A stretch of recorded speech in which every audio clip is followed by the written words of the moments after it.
네, 안녕하십니까. 모대 삼성입니다. 여러분, 굿모닝입니다. 근데 오늘 지금 밖에 비가 오고 있습니다. 서울에는. 그러니까, 여러분, 서울에 사시는 분들은, 우산 미리미리 준비해서 출근길에 비 맞는 일 없도록 잘 하시기 바랍니다. 어쨌든 여러분 삼성전자에게 좋은 소식입니다. 영국 통신 사업자 보다폰이 5세대 5G 이동통신망 장비 공급 업체로 삼성전자를 선택했다고 로이터 통신이 보도했습니다. 이번 계약이 유럽 통신 시장에서 노키아, 에릭슨, 화웨이 등이 다수를 점령하고 있는 유럽 시장인데 거기에서 삼성전자가 영국 통신 사업자 보다폰이랑 공급 업체로 이렇게 맺어졌다는 건 그 의미가 좀 있다라고 생각을 하시면 될 것 같고요. 그리고 이제 뭐 어쨌든 영국 정부는 반화해예요. 예. 국가 안보 위협을 한다는 이유로 5G 통신망 구축 사업에서 중국 통신 장비 업체 화웨이를 배제하기로 이미 했었거든요. 그리고 이제 기존 장비도 2027년까지 교체를 이제 명령한 상태였고요. 그 사이에 삼성전자가 어쨌든 영국 통신 사업자 보다폰이랑 계약을 맺게 돼서 저는 좋은 소식이라고 생각합니다. 앞서서 삼성전자가 지난 3월에는 일본 최대 통신사 NTT 도코모와 5G 이동통신 장비 공급 계약을 맺었고요. 그래서 일본 쪽에서도 이제 입지를 좀 공고히 하는 걸 보였었고, 그리고 이제 지난 9월에 정말 크게 5G에서 크게 계약을 맺었죠. 미국 1위 통신 사업자이자 이동통신 매출 기준 세계 1위인 버라이즌하고 이제 5G 장비 공급 계약을 이제 체결을 했었습니다. 자, 그래서 삼성전자 보다폰의 5G 솔루션 협력은 삼성전자 유럽 5G 통신망 공급에도 긍정적인 역할을 할 것이라는 게 이제 제일 중요하고요.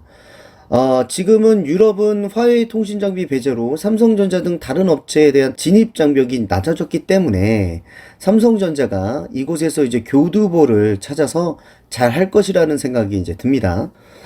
잠깐 또 이렇게 5G에 대해서 한번 과거로 들어가 보면, 미국과 중국 간의 무역 갈등의 출발점은 이제 5세대 5G 통신 장비였다고 말할 수 있어요. 물론 이게 아주 큰 요인이긴 했지만, 미국이 일단은 중국에 대해서 굉장히 경계하고 있었고, 요걸 빌미로 이제 시작된 무역 전쟁이었죠.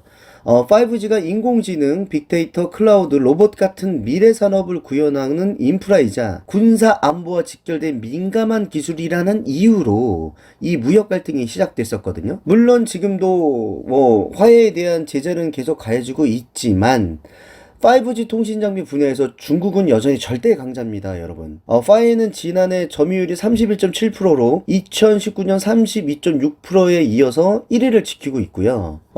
그리고 스웨덴 에릭스는 29.2%와 핀란드 노키아는 18.7%, 중국의 GTE가 11%로 그 뒤를 잇고 있고요. 두 개의 중국 기업이 세계 시장의 40% 이상을 장악한 셈입니다. 삼성전자에게 계속 이제 좋은 소식이 있긴 하지만 여전히 삼성전자는 5위이고 7.1%의 점유율을 가지고 있습니다. 어쨌든 현재 이제 중국의 화웨이는 반도체 공급이 차단된 것은 물론이고 구글 소프트웨어도 이제 쓸 수 없는 상황이거든요. 거기에 이제 영국, 호주, 캐나다, 뉴질랜드 등도 이제 반중 연대에 동참하고 있어요. 그래서 삼성전자는 이제 화웨이가 주춤한 사이에 시장 공략에 고삐를 재고 있습니다.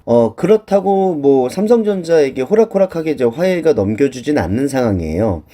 어쨌든 중국 자체 내에 내수하고 중남미에서 여전히 건재하고 있고 그 다음에 이제 경쟁사의 벽들도 굉장히 높습니다.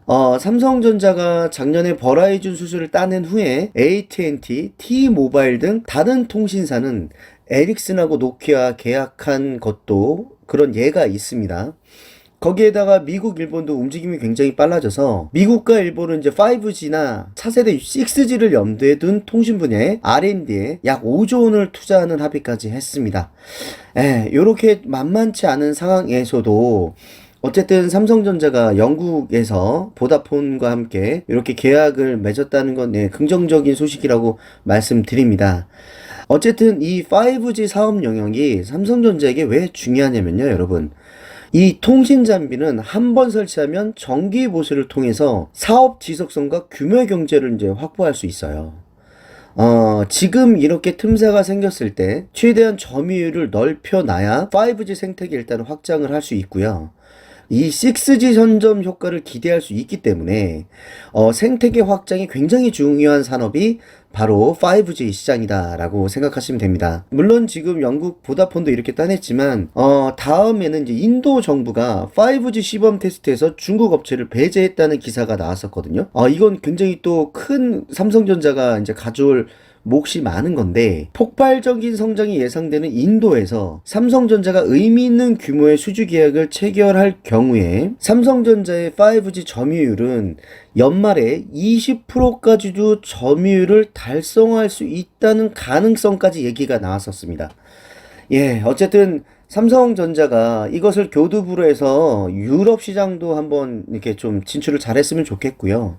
그리고 그 뒤를 넘어서 인도 시장에서도 삼성전자가 어쨌든 큰 역할을 하는 5G 시장에서 큰 역할을 하는 그런 상황이 됐으면 좋겠습니다. 자, 이런 것들이 모여서 나중에 여러분 주가가 올라가는데 다 밑거름이 되는 겁니다, 여러분. 자, 과거는 돌이킬 수 없지만 미래는 바꿀 수 있습니다. 모두의 삼성입니다.